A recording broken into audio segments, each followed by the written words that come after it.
In this capsule, we will take a closer look at the medical exam that may be required depending on the situation. Let's review the medical exam together.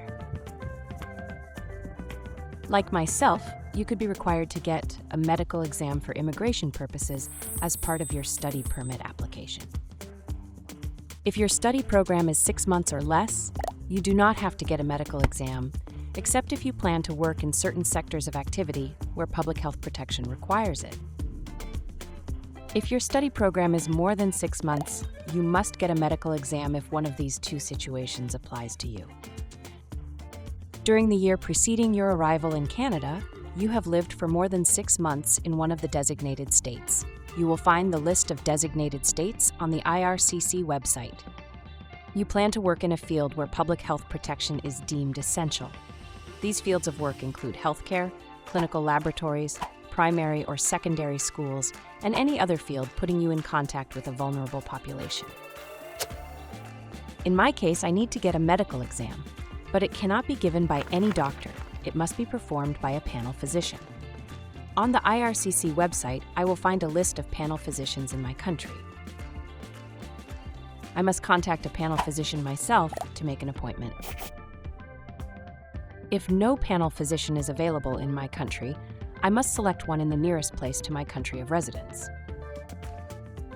IRCC lets me decide to get my medical exam before or after I submit my study permit application.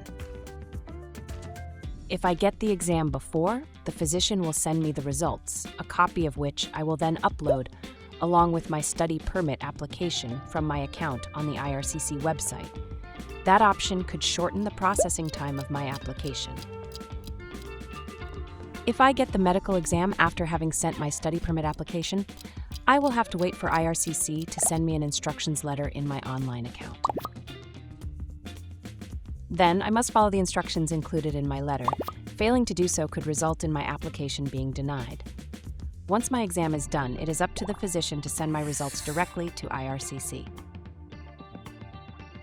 Whether I get my medical exam before or after having sent my study permit application, it is important that I keep a proof that my exam really took place, because I need to show that proof upon arrival in Canada.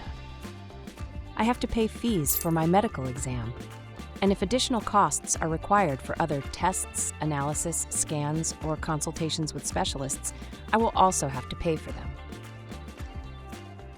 I must not forget that if my study permit application is denied, these fees will not be reimbursed. The validity period of my medical exam results is 12 months. If my study permit application is accepted, the letter of introduction that I will receive will indicate the validity period of my medical exam. I will double-check the date of expiry of my medical exam, because if my planned arrival date in Canada is at a later date, I may have to get a new medical exam. That's it for the medical exam. Of course, the UdeM International team is ready to answer all your questions and accompany you through your process. The laws and regulations in force in Quebec and Canada concerning immigration take precedence over the information contained in this capsule. Please consult the two departments' websites. The information presented here can change without notice and does not constitute legal advice. It is not binding on Université de Montréal or its employees.